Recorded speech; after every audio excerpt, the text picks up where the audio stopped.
You think bringing home a second cat is about giving your first one a friend.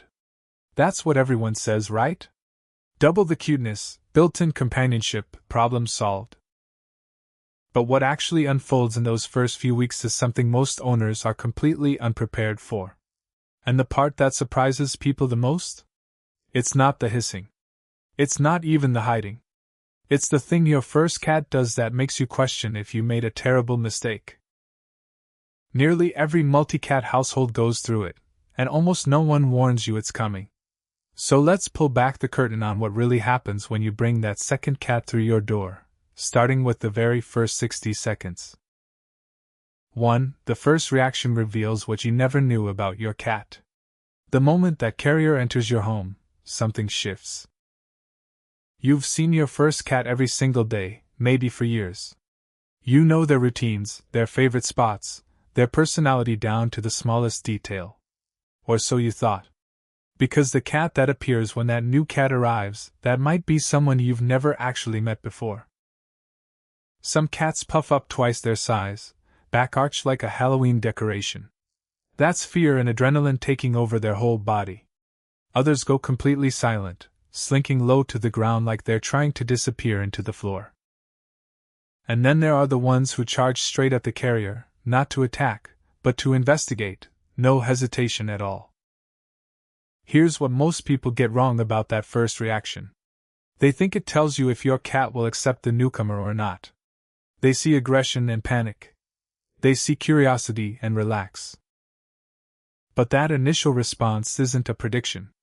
It's a reveal. You're watching your cat's survival wiring kick in, the part of them that's been hiding under all that domestication. The chill lap cat who naps in sunbeams? They just found out their territory has been invaded. And what happens next depends on something you probably set in motion weeks ago without realizing it. 2. Your first cat isn't rejecting the new one, they're mourning. This is the part that breaks people. Day 3, maybe day 5, your first cat still won't go near the new one. They're hiding under the bed or sitting in corners they've never chosen before. They're not eating the same way. Not playing.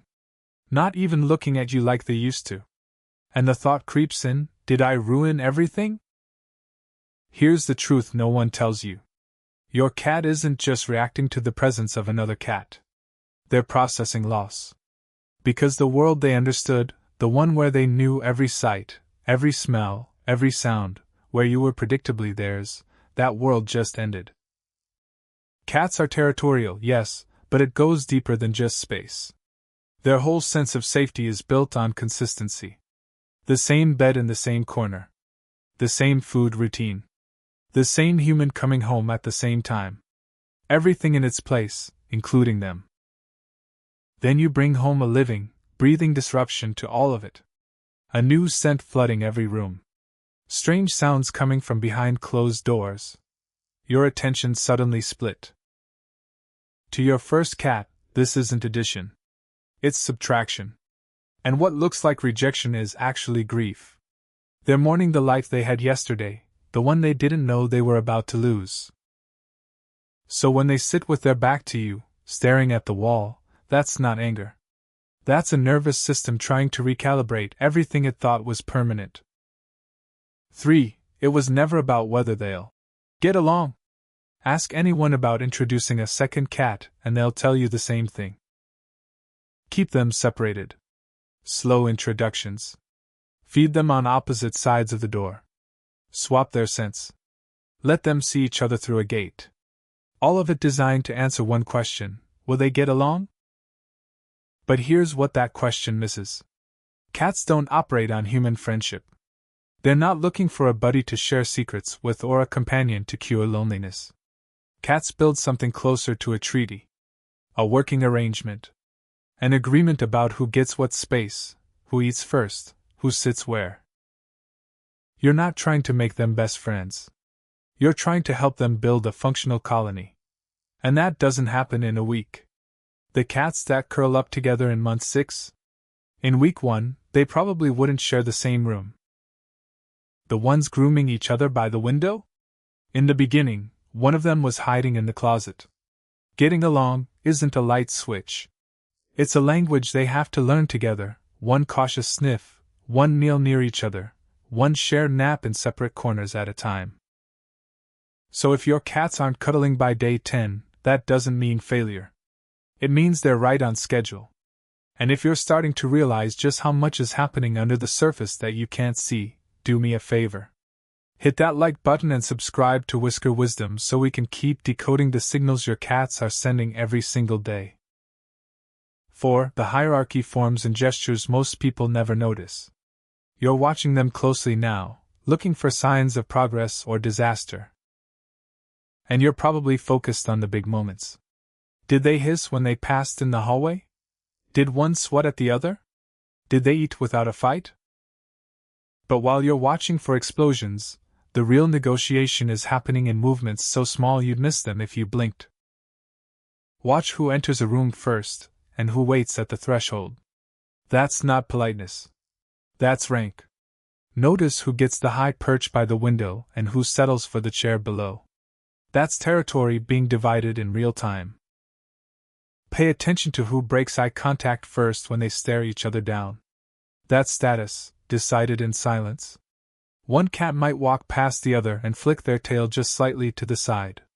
The other might pause for half a second, then keep moving. No drama. No noise. But in that exchange, they just agreed on something. Cats don't fight for dominance the way dogs do. They negotiate it in glances, in the angle of an ear, in who moves and who stays still. And here's the piece that changes everything. That hierarchy isn't permanent. It shifts by room, by time of day, by context. Your new cat might own the living room in the morning, but your first cat runs the bedroom at night. One might control the food area while the other claims the litter box zone. They're not trying to defeat each other. They're trying to coexist. And every tiny gesture you almost missed is another brick in the structure they're building together. 5. The real shift happens when they stop performing for you. So when does it actually click? When do they go from strangers to family? Here's the moment most people miss. It's not the first time they touch noses. It's not even the first time they sleep near each other. The real turning point happens when they forget you're watching. Because in the beginning, both cats are performing. Your first cat is showing you they're stressed, maybe hoping you'll fix it. The new cat is trying to figure out the rules, looking to you for safety or cues. Everything they do has an audience. But then one morning, you walk into the kitchen and they're both just there. Not posturing. Not hiding. Not checking for your reaction. One's sitting by the water bowl. The other's on the counter. Neither one cares that you entered. And that's it. That's the moment. When your cats stop treating each other like an event and start treating each other like furniture, like weather, like a fact of life, that's when the integration is real. They're not performing territory disputes for you anymore. They've sorted it privately. You might never see them cuddle. They might never groom each other or play. And that's okay. Because the deepest form of acceptance between cats isn't affection. It's indifference. It's the ability to exist in the same space without needing to react. To walk past each other without calculating threat. To share a home without constantly renegotiating who belongs. That's not coldness. That's peace. Here's what I need you to understand. Bringing home a second cat is not about adding a friend.